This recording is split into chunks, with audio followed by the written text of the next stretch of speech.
ਇਹ ਸਭ ਤੋਂ ਵੱਡਾ ਮਹੱਲਾ ਆ ਦੁਨੀਆ ਦਾ, ਹੋਲਾ ਮਹੱਲਾ। ਇਸ ਮਹੱਲੇ 'ਚ ਮਹਾਰਾਜ ਗੁਰੂ ਗੋਬਿੰਦ ਸਿੰਘ ਦੱਸਦੇ ਆ, ਜਿਹੜਾ ਵੀ ਮੇਰਾ ਪੁੱਤ ਹੋਲੇ ਮਹੱਲੇ 'ਚ ਬਿਰਾਜਮਾਨ, ਉਹਦੇ ਸਿਰ ਤੇ ਮੇਰਾ ਪ੍ਰਤੱਖ ਸੀਸ ਆ। You born here in India or in England? Actually, I live in London. I live in England. So I've been there for the last 50 years. But I love Sikhi. Waheguru ji ਕਾ ਖਾਲਸਾ, ਵਾਹਿਗੁਰੂ ਜੀ ਕੀ ਫਤਿਹ। ਤੁਸੀਂ ਇੱਥੇ ਬੋਰਨ ਹੋ ਕੇ ਅਮਰੀਕਾ ਤੋਂ? Canada ਵਿੱਚ, ਫਿਰ ਉਸ ਤੋਂ ਬਾਅਦ ਮੈਂ ਅਮਰੀਕਾ ਨੂੰ ਗਏ, ਕੈਲੀਫੋਰਨੀਆ ਵਿੱਚ ਰਹਿੰਦਾ ਸੀ, ਕੈਲੀਫੋਰਨੀਆ ਵਿੱਚ ਕੰਮ ਕਰਦਾ ਸੀ। ਫਿਰ 8 ਸਾਲ ਹੋ ਗਿਆ ਫਗਵਾੜੇ ਦੇ ਵਿੱਚ। ਅਸੀਂ ਵੀ ਯੂਕੇ ਤੋਂ ਆਏ ਹਾਂ ਤੇ ਇੱਥੇ ਹੀ ਗਏ ਸੀ ਕਿ ਉੱਥੇ ਹੀ? ਮੈਂ ਇੱਥੋਂ ਗਿਆ ਵਾਂ। ਮੈਂ 10 ਸਾਲ ਦਾ ਸੀ ਉੱਥੇ ਗਿਆ, 1968 'ਚ ਗਿਆ ਸੀ ਤੇ ਉੱਥੇ ਪੜ੍ਹਿਆ ਉੱਥੇ ਆ ਤੇ ਸਿੱਖੀ ਉੱਥੋਂ ਮਿਲੀ ਸਾਨੂੰ। Before taking Amrit, were you clean shave? Well, I was clean shaven. Yeah, ਬਿਲਕੁਲ। ਮੰਮੀ ਆ ਕੇ ਹਿੰਦੂ ਪੰਜਾਬੀ ਸੀ, ਉਹ ਕੇਸ ਨਹੀਂ ਰੱਖਦੇ ਸੀ। ਉਹ ਕਹਿੰਦੇ ਸੀ ਅਸੀਂ ਨਹੀਂ ਕੇਸ ਰੱਖਦੇ ਹੈ, ਉਹ ਮਾਤਾ ਨੂੰ ਮੰਨਦੇ ਸੀ। ਡੈਡੀ ਆ ਕੇ ਸਿੱਖ ਸੀ। ਮੈਂ ਉੱਤਰਾਖੰਡ ਤੋਂ ਬਿਲੋਂਗ ਕਰਦੀ ਹਾਂ ਜੀ, ਪਰ ਮੈਂ ਹਾਲੇ ਮੁੰਬਈ ਸਟੇ ਕਰ ਰਹੀ ਹਾਂ। ਅੱਛਾ, ਤੁਸੀਂ ਫਿਰ ਪੰਜਾਬੀ ਤਾਂ ਬਹੁਤ ਸੋਹਣੀ ਬੋਲਦੇ ਹੋ, ਜਿਵੇਂ ਇੱਥੇ ਦੇ ਰਹਿਣ ਵਾਲੇ ਹੁੰਦੇ ਹੋ। ਹਾਂਜੀ, ਇੱਥੇ ਦੇ ਰਹਿਣ ਵਾਲੇ ਤੁਸੀਂ? ਮੇਰੀ ਮੰਮੀ ਪੰਜਾਬ ਤੋਂ ਬਿਲੋਂਗ ਕਰਦੇ ਨੇ, ਸੰਗਰੂਰ ਜ਼ਿਲ੍ਹੇ ਤੋਂ। ਅੱਛਾ, ਹਾਂਜੀ, ਤੁਹਾਡਾ ਜਨਮ ਉੱਥੇ ਹੋਇਆ ਬੰਗਲੌਰ? ਮੇਰਾ ਉੱਤਰਾਖੰਡ ਹੋਇਆ ਜੀ। ਹਾਂਜੀ ਹਾਂਜੀ ਫਿਰ ਤੁਸੀਂ ਪੰਜਾਬੀ, ਤੁਹਾਡੇ ਘਰ 'ਚ ਮਾਹੌਲ ਸੀ ਪੰਜਾਬੀ ਦਾ, ਹੈ ਨਾ? ਹਾਂਜੀ, ਸਿੱਖੀ ਦਾ ਮਾਹੌਲ। ਮੇਰੇ ਪਿਤਾ ਜੀ ਅੰਮ੍ਰਿਤਧਾਰੀ, ਮੇਰੀ ਮਾਤਾ ਜੀ ਅੰਮ੍ਰਿਤਧਾਰੀ, ਮੇਰਾ ਭਰਾ ਅੰਮ੍ਰਿਤਧਾਰੀ, ਅਸੀਂ ਸਾਰੇ ਅੰਮ੍ਰਿਤਧਾਰੀ ਜੀ। ਪਰ ਕਦੋਂ ਮੈਨੂੰ ਆ ਕੇ ਇੱਕ ਦਰਸ਼ਨ ਹੋਏ ਸੀ, ਇੱਕ ਮਹਾਰਾਜ ਦੇ ਮਹਾਂਪੁਰਸ਼ ਦੇ ਦਰਸ਼ਨ ਹੋਏ ਸੀ, ਉਦੋਂ ਇਸ ਪਾਸੇ ਲੱਗ ਗਿਆ ਮੈਂ, ਪਿਆਰ ਹੋ ਗਿਆ। ਫਿਰ ਉਹ ਸੁਪਨੇ 'ਚ ਆ ਗਏ ਸੀ ਮੈਨੂੰ, ਉਹ ਕਹਿੰਦੇ ਸੀ ਤੁਸੀਂ ਅੰਮ੍ਰਿਤ ਛਕ ਲਓ। ਫਿਰ ਮੈਂ ਅਨੰਦਪੁਰ ਸਾਹਿਬ ਜਾ ਕੇ ਮੈਂ ਅੰਮ੍ਰਿਤ ਛਕਿਆ ਸੀ। ਤੁਸੀਂ ਜਿਹੜੀ ਮਰਜ਼ੀ ਵਿਦਿਆ ਲਓ, ਪੜ੍ਹੋ, ਸਾਰੀਆਂ ਬੋਲੀਆਂ ਸਿੱਖੋ, ਜੇ ਧਰਮ ਨਾ ਛੱਡੋ। ਧਰਮ ਬਹੁਤ ਜ਼ਰੂਰੀ ਆ।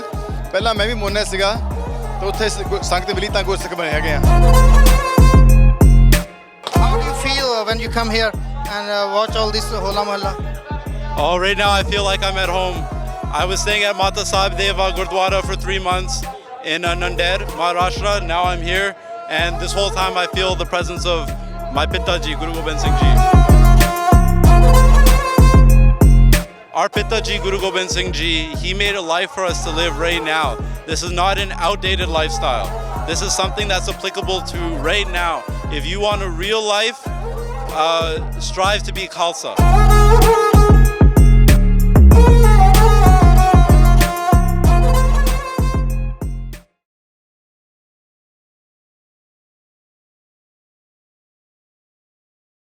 ਹੋਲਾ ਮਹੱਲਾ 2026 ਸ਼੍ਰੀ ਅਨੰਦਪੁਰ ਸਾਹਿਬ ਵਿਖੇ ਚਰਨ ਗੰਗਾ ਸਟੇਡੀਅਮ ਦੇ ਵਿੱਚ ਇਸ ਸਮੇਂ ਖੜੇ ਹਾਂ, ਜਿੱਥੇ ਕਿ ਪੰਥ ਦੀਆਂ ਸਾਰੀਆਂ ਸੰਪਰਦਾਵਾਂ, ਦਲ ਪੰਥ ਜਥੇਬੰਦੀਆਂ ਸ਼ਮੂਲੀਅਤ ਕਰਦੀਆਂ, ਜਿੱਥੇ ਪੰਜਾਬ ਤੋਂ, ਦੇਸ਼ ਭਰ ਤੋਂ ਸਿੱਖ ਪੰਥ ਦੇ ਆਗੂ ਜਾਂ ਸੰਗਤਾਂ ਇਸ ਮੁਹੱਲੇ ਦੇ ਵਿੱਚ ਸ਼ਾਮਲ ਹੁੰਦੀਆਂ, ਤਾਂ ਉੱਥੇ ਦੇਸ਼ ਵਿਦੇਸ਼ ਤੋਂ ਵੀ ਜੋ ਸਿੱਖ ਸੰਗਤਾਂ ਵਸਦੀਆਂ ਉਹ ਵੀ ਮੁਹੱਲੇ ਦੇ ਵਿੱਚ ਸ਼ਾਮਲ ਹੁੰਦੀਆਂ। ਬੀਤੇ ਸਮੇਂ ਦੌਰਾਨ ਵੀ ਤੁਹਾਡੇ ਨਾਲ ਗੱਲਬਾਤ ਕਰਵਾਈ ਹੈ, ਸੋ ਇਸ ਵਾਰ ਫੇਰ ਗੱਲਬਾਤ ਕਰਾਉਂਦੇ। ਇੰਗਲੈਂਡ ਤੋਂ ਸੰਗਤਾਂ ਆਈਆਂ। ਵਾਹਿਗੁਰੂ ਜੀ ਕਾ ਖਾਲਸਾ, ਵਾਹਿਗੁਰੂ ਜੀ ਕੀ ਫਤਿਹ। ਵਾਹਿਗੁਰੂ ਜੀ ਕੀ ਫਤਿਹ ਮਹਾਰਾਜ। ਭੁਪਿੰਦਰ ਸਿੰਘ ਜੀ, ਫੇਰ ਹੋਲੇ ਮਹੱਲੇ ਦੇ ਵਿੱਚ ਆਏ ਹੋ, ਹਰੇਕ ਸਾਲ ਆਉਂਦੇ ਹੋ, ਕੀ ਸੁਨੇਹਾ ਪੰਜਾਬ ਨੂੰ ਲੈ ਕੇ ਆਉਂਦੇ ਹੋ, ਜਾਂ ਇਸ ਮਹੱਲੇ ਤੋਂ, ਜਾਂ ਇੱਥੇ ਜੋ ਚੜ੍ਹਦੀ ਕਲਾ 'ਚ ਪੰਥ ਆਈ ਤਾਂ ਤੁਸੀਂ ਕੀ ਮਹਿਸੂਸ ਕਰਦੇ ਹੋ ਦੂਰ ਬਹਿ ਕੇ? ਹਾਂਜੀ, ਮੇਨ ਚੀਜ਼ ਆ ਮਹੱਲਾ ਸਾਰੇ ਸੰਗਤ ਦਾ ਹੈ, ਸਾਰੇ ਜਗਤ ਦਾ। ਇਹ ਸਭ ਤੋਂ ਵੱਡਾ ਮਹੱਲਾ ਆ ਦੁਨੀਆ ਦਾ, ਹੋਲਾ ਮਹੱਲਾ। ਇਸ ਮਹੱਲੇ 'ਚ ਮਹਾਰਾਜ ਗੁਰੂ ਗੋਬਿੰਦ ਸਿੰਘ ਦੱਸਦੇ ਆ, ਜਿਹੜਾ ਵੀ ਮੇਰਾ ਪੁੱਤ ਹੋਲੇ ਮਹੱਲੇ 'ਚ ਬਿਰਾਜਮਾਨ, ਉਹਦੇ ਸਿਰ ਤੇ ਮੇਰਾ ਪ੍ਰਤੱਖ ਸੀਸ ਆ। ਅਸੀਸਾਂ ਨਾਲ ਭਰਿਆ ਮੇਲਾ। ਪਰ ਜਦੋਂ ਮੈਂ ਛੋਟਾ ਹੁੰਦਾ ਸੀਗਾ, ਇੱਥੇ ਆਉਣਾ ਹੁੰਦਾ ਸੀਗਾ 20-25 ਸਾਲ ਪਹਿਲਾਂ, ਉਦੋਂ ਸਿਆਣੇ ਜ਼ਿਆਦੇ ਸੀਗੇ, ਪਰ ਉਹ ਜਿਹੜੇ ਬਾਬੇ ਹੁੰਦੇ ਉਹ ਮਾਮਲਾ ਬਣਦੇ ਸੀਗੇ ਫੌਜ ਨੂੰ ਗਰੀਬ ਨਾ ਛੱਡਦੇ, ਫੌਜ ਦੀ ਦੇਖਭਾਲ ਕਰਦੇ ਸੀਗੇ, ਫੌਜ ਵਧਾ ਰਹੇ ਸੀਗੇ। ਹੁਣ ਅਸੀਂ ਨੌਜਵਾਨਾਂ ਨੂੰ ਹੱਲਾਸ਼ੇਰੀ ਦੇ ਕੇ ਫੌਜ ਤਾਂ ਵਧਾਈ ਆ, ਪਰ ਬਾਬਾ ਥੋੜ੍ਹੇ ਆਪਣੇ ਆਪ ਲਈ ਦੇਖਦੇ, ਗੱਡੀਆਂ ਲਈ ਜਾਂਦੇ ਆ, ਟੌਰ ਕੱਢੀ ਜਾਂਦੇ, ਗਰੀਬ ਫੌਜ ਨੂੰ ਪੈਸੇ ਨਹੀਂ ਵੰਡਦੇ। ਇਹ ਗਲਤੀ ਆ, ਗਰੀਬਾਂ ਦੀ ਸੇਵਾ ਨਹੀਂ ਕਰਦੇ। ਗਰੀਬ ਜਿਹੜੇ ਪਿੰਗਲੇ ਨਿਆਣੇ ਆ, ਗਰੀਬ ਨਿਆਣੇ, ਉਹਨਾਂ ਦੀ ਸੇਵਾ ਨਹੀਂ ਕਰਦੇ। ਖਾਲਸਾ ਇੱਟਾਂ ਦਾ ਖਾਲਸਾ ਨਹੀਂ ਹੈਗਾ, ਖਾਲਸਾ ਸਿੰਘਾਂ ਦਾ ਖਾਲਸਾ ਆ। ਸੋ ਲੀਡਰਸ਼ਿਪ ਨੂੰ ਮੋਰ ਪਹਿਲ ਕਰਨੀ ਚਾਹੀਦੀ ਆ ਵੀ ਗਰੀਬੀ ਠਾਓ ਪੰਜਾਬ ਦੀ। ਹੁਣ ਐਡਾ ਵੱਡਾ ਇਕੱਠ ਹੋ ਗਿਆ, ਖਾਲਸਾ ਪੰਥ ਇਕੱਠਾ ਆ, ਗਰੀਬੀ ਠਾਓ। ਪਹਿਲਾ ਕੰਮ ਆ ਗਰੀਬੀ ਠਾਓ, ਨੌਜਵਾਨ ਨਿਆਣੇ ਪੜ੍ਹਾਓ, ਫੇਰ ਖਾਲਸਾ ਕਹਿ ਸਕਦਾ ਅਸੀਂ ਹੁਣ ਖਾਲਸੇ ਆ। ਨਾਲ ਦੇ ਸਿੱਖਾਂ ਨੂੰ ਚੱਕੋ, ਸਟੇਟਸ ਚੱਕੋ ਉਹਨਾਂ ਦਾ। ਬਿਲਕੁਲ ਬਿਲਕੁਲ ਸਹੀ ਆ। ਹੁਣ ਸਾਡਾ ਇੰਨਾ ਪਾਵਰ ਆ, ਇੰਨੀ ਇਕੱਠ ਆ, ਹੁਣ ਥੋੜਾ ਜਿਹਾ ਦਿਖਾ ਲਓ, ਸਰਕਾਰਾਂ ਤੋਂ ਕੰਮ ਕਰਾਓ। ਕਿੰਨੇ ਸਿੰਘ ਆਏ ਇਸ ਵਾਰ? ਐਤਕੀ ਅਸੀਂ 10 ਜਾਣੇ ਪਹੁੰਚ ਗਏ, ਪਰ ਆ ਜੰਗ ਹੋ ਗਿਆ ਨਾ, ਸੋ 6-7 ਜਾਣੇ ਉਹ ਫਲਾਈਟਾਂ ਕੈਂਸਲ ਹੋਈਆਂ, ਜਿਹੜੇ ਹੁਣੀ ਹੋਰ ਆਉਣਾ ਸੀਗਾ 10 ਜਾਣੇ, 16 ਜਾਣੇ ਕੈਂਸਲ ਹੋ ਗਏ, 10 ਜਾਣੇ ਪਹੁੰਚ ਗਏ। ਅੱਗੇ ਕਿੰਨੇ ਆਉਂਦੇ ਆ ਜੀ? ਪਿਛਲੀ ਵਾਰ ਲਾਸਟ ਟਾਈਮ ਇਹ 15-20 ਹੁੰਦੇ ਆ, 15-20 ਸਾਡੇ ਟੀਮ ਦੇ। ਹਾਂਜੀ ਤੁਹਾਡੇ ਜਥੇ ਦੇ ਸਿੰਘ ਹਾਂਜੀ। ਇੰਗਲੈਂਡ ਤੋਂ ਬਾਕੀ ਬਹੁਤ ਸੰਗਤਾਂ ਆਉਂਦੀਆਂ ਹੋਣੀਆਂ ਹੋਰ। ਹਾਂਜੀ ਨਹੀਂ ਉਹ ਹੁਣ ਐਤਕੀ ਨਾ ਸਾਰੀਆਂ ਫਲਾਈਟਾਂ ਕੈਂਸਲ ਹੋ ਗਈਆਂ ਹਨਾ, ਇਜ਼ਰਾਈਲ ਕਰਕੇ ਇਹਦੀ ਪੰਗਾ ਹੁਣ ਸ਼ੁਰੂ ਹੋਰ ਨਵਾਂ ਕਰ ਲਿਆ। ਸਿੰਘਾਂ ਨੂੰ ਫਿਰ ਥੋੜਾ ਜਿਹਾ ਨਿਰਾਸ਼ਾ ਵੀ ਹੋਈ ਹੋਣੀ ਐਤਕੀ ਵੀ ਜਾਣਾ ਸੀ, ਚਾਅ ਸੀ ਮਨ ਦੇ ਵਿੱਚ। ਬਹੁਤ ਜ਼ਿਆਦਾ, ਪਰ ਮਹਾਰਾਜ ਕਿਰਪਾ ਨਾਲ ਇਟਲੀ ਵੀ ਹੁਣ ਹੋਲਾ ਮਹੱਲਾ ਆ, ਸੋ ਸਾਰੇ ਯੂਰਪ ਦੇ ਸਿੰਘ ਉੱਥੇ ਵੀ ਪਹੁੰਚ, ਜਿਹੜੇ ਇੱਥੇ ਨਹੀਂ ਆ ਸਕਦੇ ਉਹ ਇਟਲੀ ਪਹੁੰਚ ਜਾਂਦੇ ਆ। ਹਾਂਜੀ ਹਾਂਜੀ। ਨਾਲ ਦੇ ਸਿੰਘ ਸਾਹਿਬ ਕਿਵੇਂ ਦੇਖਦੇ ਹੋ? ਤੁਸੀਂ ਦੂਰ ਬੈਠੇ ਹੋ, ਇੱਧਰ ਅੱਜ ਜਰਾ ਅਗੇਂਸਟ ਨਹੀਂ ਆਊਗਾ, ਤੁਸੀਂ ਐਕਸਾਈਟਡ ਹੁੰਦੇ ਹੋ ਆਉਣ ਦੇ ਲਈ ਇੱਥੇ? ਮੈਂ ਇਨਫੈਕਟ ਮੈਂ ਦਲਜੀਤ ਸਿੰਘ, ਮੈਂ ਲੰਡਨ ਤੋਂ, ਮੈਂ ਐਵਰੀ ਈਅਰ ਮੈਂ ਆਉਣਾ ਇੱਥੇ, ਐਵਰੀ ਈਅਰ। ਹੋਲਾ ਦਾ ਮਕਸਦ ਕੀ ਹੈ? ਹੋਲਾ ਹੁੰਦਾ ਹੈ ਅੰਗਰੇਜ਼ੀ 'ਚ ਕਹਿੰਦੇ ਅਟੈਕ ਹੁੰਦਾ, ਕਿਹੜੀ ਮੋਹਲਾ ਹੁੰਦੀ ਆ ਕਿ ਪ੍ਰੋਸੈਸ਼ਨ ਹੁੰਦੀ ਹੈ। ਹੁਣ ਇਹ ਦੇਖ ਕੇ ਖਾਲਸਾ ਪੰਥ ਦੀ ਉਹੀ ਆ ਕੇ ਕਹਿੰਦੇ ਗੁਰੂ ਗੋਬਿੰਦ ਸਿੰਘ ਨੇ ਕਹਿੰਦੇ ਅਸੀਂ ਇਕੱਠੇ ਹੋ ਜਾਣਾ, ਇਕੱਠੇ ਹੋ ਕੇ ਅਸੀਂ ਇਕੁਆਲਿਟੀ ਚਾਹੀਦੀ ਸਾਨੂੰ, ਉਹੀ ਲੱਭ ਰਿਹਾ ਸੀ। ਹੁਣ ਅਸੀਂ ਭੁਪਿੰਦਰ ਸਿੰਘ ਗੱਲ ਕੀਤੀ ਸੀ ਆ ਕੇ ਜਥੇਬੰਦੀ ਕਾਫੀ ਡਿਵੈਲਪ ਹੋ ਗਈ ਇੱਥੇ ਪੰਜਾਬ 'ਚ। ਪੈਸੇ ਕਿੱਥੇ ਜਾ ਰਹੇ ਹੈ? ਕਾਫੀ ਉਹ ਕਦੇ ਇੰਗਲੈਂਡ ਆਉਂਦੇ ਆ 20 ਲੱਖ 30 ਲੱਖ ਲੈ ਜਾਂਦੇ, ਉਹ ਕਿੱਥੇ ਇਨਵੈਸਟ ਕਰ ਰਹੇ ਹੈ? ਗਰੀਬਾਂ ਦੇ ਵਿੱਚ ਉਹਨਾਂ ਨੂੰ ਇਨਵੈਸਟ ਕਰਨੀ ਪੈਂਦੀ ਹੈ। ਤੁਹਾਨੂੰ ਲੱਗਦਾ ਵੀ ਗਰੀਬ ਸਿੱਖਾਂ ਨੂੰ ਚੱਕਣਾ ਚਾਹੀਦਾ ਉੱਚੇ? ਬਿਲਕੁਲ ਬਿਲਕੁਲ, ਚੜ੍ਹਦੀ ਕਲਾ 'ਚ ਸਾਰੀ ਰਹਿਣਾ ਚਾਹੀਦਾ ਸੀ, ਅਪਲਿਫਟ ਕਰਨਾ ਪੈਂਦਾ, ਉਹੀ ਗੱਲ ਹੈ। ਵਾਹਿਗੁਰੂ ਜੀ ਕਾ ਖਾਲਸਾ, ਵਾਹਿਗੁਰੂ ਜੀ ਕੀ ਫਤਿਹ। You born here in India or in England? Actually, I live in London. I live in England. So I've been there for the last 50 years. But I love Sikhi. Yeah, Sikhi ਧਰਮ ਜਿਵੇਂ ਰੋਜ਼ ਹੀ ਮੈਂ ਕਹਿੰਦਾ ਸਿੱਖ, ਮੈਂ ਨਾ proud ਹੈ। ਗੋਰੇ ਤੇਰੀ ਦੇਖੇ ਕਹਿੰਦੇ ਤੂੰ ਯਾਰ what ਸਿੱਖੀ ਦਾ ਕੀ ਧਰਮ ਹੈ? ਸਿੱਖੀ ਦੇ ਧਰਮ ਆ ਕੇ ਸੇਵਾ ਨਾਮ ਨਾਲ ਜੁੜੋ, ਫਿਰ ਕਨੈਕਸ਼ਨ ਹੋਵੇ, ਫਿਰ ਸ਼ਾਂਤੀ ਚਾਹੀਦੀ ਹੈ ਮਨ 'ਚ, ਉਹੀ ਹੈ।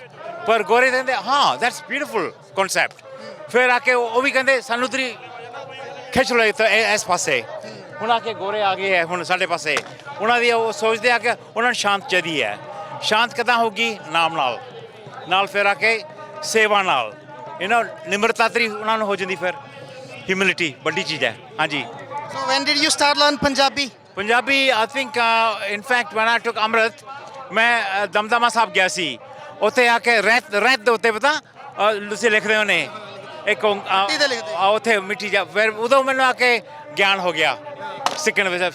ਸਿੱਖ ਲਈ ਪੰਜਾਬ ਗੁਰਮੁਖੀ ਸਿੱਖ ਲਈ, ਨਾਲ ਹੁਣ ਅਸੀਂ ਗੁਰੂ ਗ੍ਰੰਥ ਸਾਹਿਬ ਦੀ ਪੜ੍ਹ ਲੈਣੇ, ਸਭ ਕੁਛ ਪਾਠ ਕਰਦੇ ਆ ਰੋਜ਼ ਹੀ, ਸਵੇਰੇ ਉੱਠ ਕੇ 5 ਬਾਣੀਆਂ ਦਾ ਕਰ ਲੈਂਦੇ, ਸੁਖਮਨੀ ਸਾਹਿਬ ਇਨ ਦੀ ਆਫਟਰਨੂਨ, ਈਵਨਿੰਗ ਰਹਿਰਾਸ, ਸੌਣ ਮਲੇ ਦੇ ਸ਼ਾਂਤ ਨਾਲ ਕੀਰਤਨ ਸੋਹਲਾ, ਬਿਲਕੁਲ ਨੀਂਦ ਆ ਜਾਂਦੀ ਸਾਰੀ।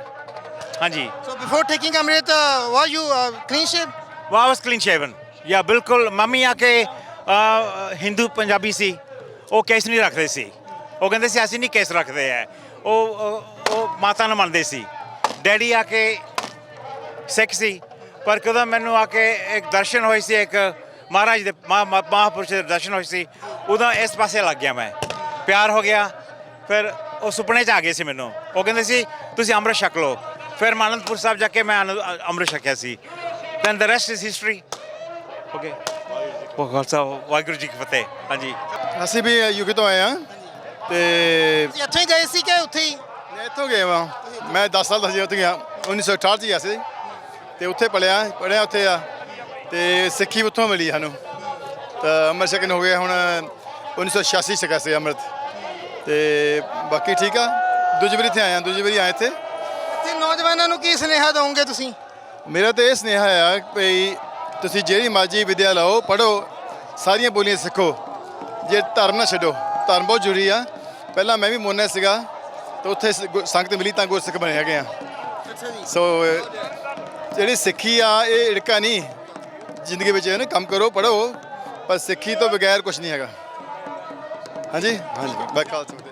ਤੁਸੀਂ ਵੀ ਉੱਥੋਂ ਆਏ ਜੀ ਇੰਗਲੈਂਡ ਤੋਂ? ਬਾਹਰੋਂ ਨਹੀਂ ਨਹੀਂ। ਇੱਥੇ ਲੋਕਲ ਹੈ। ਹਾਂਜੀ ਬਾਈ ਕਿਵੇਂ ਦੇਖ ਰਹੇ ਹੋ ਤੁਸੀਂ ਤੁਸੀਂ ਇਹਨਾਂ ਦੇ ਨਾਲ ਮਿਲ ਕੇ? ਬਹੁਤ ਪਿਆਰਾ ਹੈ। ਅਸੀਂ ਬੈਂਗਲੁਰੂ ਮਿਲੇ ਸੀ ਐਂਡ ਆਈ ਥਿੰਕ ਉਦੋਂ ਤੱਕ ਉਹਨਾਂ ਦਾ ਸਿੱਖੀ ਦਾ ਬਹੁਤ ਪਿਆਰਾ ਇਹਨਾਂ ਦਾ। ਪੰਜਾਬ ਤੋਂ ਕਿ ਬੈਂਗਲੌਰ ਤੋਂ? ਮੈਂ ਉੱਤਰਾਖੰਡ ਤੋਂ ਬਿਲੋਂਗ ਕਰਦੀ ਹਾਂ ਜੀ, ਪਰ ਮੈਂ ਹਾਲੇ ਮੁੰਬਈ ਸਟੇ ਕਰ ਰਹੀ ਹਾਂ। ਅੱਛਾ, ਤੁਸੀਂ ਫਿਰ ਪੰਜਾਬੀ ਤਾਂ ਬਹੁਤ ਸੋਹਣੀ ਬੋਲਦੇ ਹੋ, ਜਿਵੇਂ ਇੱਥੇ ਦੇ ਰਹਿਣ ਵਾਲੇ ਹੁੰਦੇ ਹੋ। ਹਾਂਜੀ, ਇੱਥੇ ਦੇ ਰਹਿਣ ਵਾਲੇ ਹੋ ਤੁਸੀਂ? ਮੇਰੀ ਮੰਮੀ ਪੰਜਾਬ ਤੋਂ ਬਿਲੋਂਗ ਕਰਦੇ ਨੇ, ਸੰਗਰੂਰ ਜ਼ਿਲ੍ਹੇ ਤੋਂ। ਅੱਛਾ, ਹਾਂਜੀ, ਤੁਹਾਡਾ ਜਨਮ ਉੱਥੇ ਹੋਇਆ ਬੈਂਗਲੌਰ? ਮੇਰਾ ਉੱਤਰਾਖੰਡ ਹੋਇਆ ਜੀ। ਉੱਥੇ ਹੀ ਹਾਂਜੀ ਹਾਂਜੀ ਤੁਸੀਂ ਪੰਜਾਬੀ, ਤੁਹਾਡੇ ਘਰ 'ਚ ਮਾਹੌਲ ਸੀ ਪੰਜਾਬੀ ਦਾ, ਹੈ ਨਾ? ਹਾਂਜੀ ਹਾਂਜੀ, ਸਿੱਖੀ ਦਾ ਮਾਹੌਲ। ਮੇਰੇ ਪਿਤਾ ਜੀ ਅੰਮ੍ਰਿਤਧਾਰੀ, ਮੇਰੀ ਮਾਤਾ ਜੀ ਅੰਮ੍ਰਿਤਧਾਰੀ, ਮੇਰਾ ਭਰਾ ਅੰਮ੍ਰਿਤਧਾਰੀ, ਅਸੀਂ ਸਾਰੇ ਅੰਮ੍ਰਿਤਧਾਰੀ ਜੀ। ਤੁਸੀਂ ਵੀ ਅੰਮ੍ਰਿਤ ਛਕਿਆ ਹੋਇਆ? ਮੈਂ ਅੰਮ੍ਰਿਤ ਨਹੀਂ ਛਕਿਆ ਜੀ। ਪਰ ਹਾਂਜੀ ਅਮਰ ਛਕੂਗੇ ਜ਼ਰੂਰ। ਹਾਂਜੀ। ਪਰ ਪਰ ਤੁਸੀਂ, ਮੈਂ ਦੇਖਿਆ ਅੱਜ ਦੇ ਸਮੇਂ ਦੇ ਵਿੱਚ ਵੀ ਲੋਕੀ ਆਪਣੇ ਘਰਾਂ ਦੇ ਵਿੱਚ ਪੰਜਾਬੀ ਦਾ ਮਾਹੌਲ ਹੀ ਨਹੀਂ ਰੱਖਦੇ, ਪੰਜਾਬੀ ਨੂੰ ਬੋਲ ਕੇ ਰਾਜੀ ਨਹੀਂ। ਸਾਡੇ ਇੱਥੇ ਬੀਬੀਆਂ ਖਾਸ ਤੌਰ ਤੇ ਪੰਜਾਬੀ ਛੱਡ ਕੇ ਹੋਰ ਭਾਸ਼ਾਵਾਂ ਬੋਲਣਗੀਆਂ। ਹਾਂਜੀ, ਨਹੀਂ ਜੀ, ਮੈਨੂੰ ਲੱਗਦਾ ਹੈ ਕਿ ਆਪਣੀ ਮਾਤਰ ਭਾਸ਼ਾ ਤਾਂ ਆਉਣੀ ਚਾਹੀਦੀ ਹੈ, ਬੱਚਿਆਂ ਨੂੰ ਵੀ ਸਿਖਾਉਣੀ ਚਾਹੀਦੀ ਹੈ, ਤੇ ਸਾਨੂੰ ਆਪ ਨੂੰ ਵੀ ਘਰੇ ਪੰਜਾਬੀ 'ਚ ਇਹ ਗੱਲ ਕਰਨੀ ਚਾਹੀਦੀ ਹੈ। ਗੁਰਮੁਖੀ ਦਾ ਗਿਆਨ ਬਹੁਤ ਜ਼ਰੂਰੀ ਹੈ ਪਾਠ ਕਰਨ ਵਾਸਤੇ, ਤੇ ਜੇ ਬੱਚੇ ਗੁਰਮੁਖੀ ਨਹੀਂ ਸਿੱਖਣਗੇ ਤਾਂ ਫਿਰ ਪਾਠ ਕਿਵੇਂ ਕਰ ਪਾਣਗੇ? ਤੇ ਆਪਣੇ 10 ਗੁਰੂਆਂ ਦੇ ਨਾਮ, 5 ਪਿਆਰਿਆਂ ਦੇ ਨਾਮ, 4 ਸਾਹਿਬਜ਼ਾਦਿਆਂ ਦੇ ਨਾਮ ਬਹੁਤ ਜ਼ਰੂਰੀ ਨੇ ਬੱਚਿਆਂ ਨੂੰ ਸਿਖਾਉਣਾ। So, what message would you give the public, for the youngsters and everything, about Sikhi, in your opinion? ਸਾਨੂੰ ਪੰਜਾਬੀ ਲਿਟਰੇਚਰ ਬਹੁਤ ਪੜ੍ਹਨਾ ਚਾਹੀਦਾ ਹੈ, ਇਤਿਹਾਸਿਕ ਲਿਟਰੇਚਰ ਬਹੁਤ ਪੜ੍ਹਨਾ ਚਾਹੀਦਾ ਹੈ, ਤਾਂ ਕਿ ਬੱਚਿਆਂ ਨੂੰ ਗਿਆਨ ਹੋ ਸਕੇ ਸਾਡੇ ਸ਼ਹੀਦ ਸਿੰਘਾਂ ਬਾਰੇ, ਗੁਰੂ ਸਾਹਿਬਾਨਾਂ ਬਾਰੇ, ਤੇ 4 ਸਾਹਿਬਜ਼ਾਦਿਆਂ ਦੀ ਸ਼ਹਾਦਤ ਬਾਰੇ, ਉਹਨਾਂ ਦਾ ਜਜ਼ਬਾ। ਜੇ ਬੱਚਿਆਂ ਨੂੰ ਪਤਾ ਹੋਏਗਾ ਤਾਂ ਹੀ ਉਹ ਸਿੱਖੀ 'ਚ ਆ ਪਾਉਣਗੇ, ਤਾਂ ਹੀ ਉਹ ਜਜ਼ਬਾ ਆਪਣੇ ਅੰਦਰ ਭਰ ਪਾਉਣਗੇ ਕਿ ਕਦੇ ਵੀ ਆਪਣੀ ਮਾਵਾਂ ਭੈਣਾਂ ਜਾਂ ਆਪਣੇ ਘਰ ਦੀ ਰੱਖਿਆ ਕਰਨੀ ਪਵੇ ਤੇ ਉਹ ਖੜੇ ਹੋ ਸਕਣ। ਤੇ ਉਹ ਜਜ਼ਬਾ ਹੋਣਾ ਜ਼ਰੂਰੀ ਹੈ। ਉਹ ਜਜ਼ਬਾ ਪੜ੍ਹਾਈ ਲਿਖਾਈ ਦੇ ਜ਼ਰੀਏ ਆਏਗਾ, ਤੇ ਆਪਣੇ ਇਤਿਹਾਸ ਬਾਰੇ ਪਤਾ ਹੋਣਾ ਬਹੁਤ ਜ਼ਰੂਰੀ ਹੈ। I think it's all about love. ਹਾਂਜੀ, You know, I said love. I think jo prem kyo prapayo. You know, yeah, ohi badi gal hai. And I think, yeah. And Balraj, would you like to come and? ਇਹ ਵੀ ਆ ਕੇ America ਦਾ? America ਤੋਂ? America ਤੋਂ ਆਏ? ਇਸ American ਇੱਥੇ ਰਹਿੰਦਾ। ਵਾਹਿਗੁਰੂ ਜੀ ਕਾ ਖਾਲਸਾ, ਵਾਹਿਗੁਰੂ ਜੀ ਕੀ ਫਤਿਹ। ਤੁਸੀਂ ਇੱਥੇ ਬੋਰਨ ਹੋ ਕਿ ਅਮਰੀਕਾ ਤੋਂ? ਕੈਨੇਡਾ ਵਿੱਚ। ਫਿਰ ਉਸ ਤੋਂ ਬਾਅਦ ਮੈਂ ਅਮਰੀਕਾ ਨੂੰ ਗਿਆ, ਕੈਲੀਫੋਰਨੀਆ ਵਿੱਚ ਰਹਿੰਦਾ ਸੀ, ਕੈਲੀਫੋਰਨੀਆ ਵਿੱਚ ਕੰਮ ਕਰਦਾ ਸੀ। ਫਿਰ 8 ਸਾਲ ਹੋ ਗਿਆ ਫਗਵਾੜਾ ਦੇ ਵਿੱਚ ਹੁਣ। So, is this first time you come here? No. I've been wearing Bana for 3 years. 3 years. ਹਾਂਜੀ।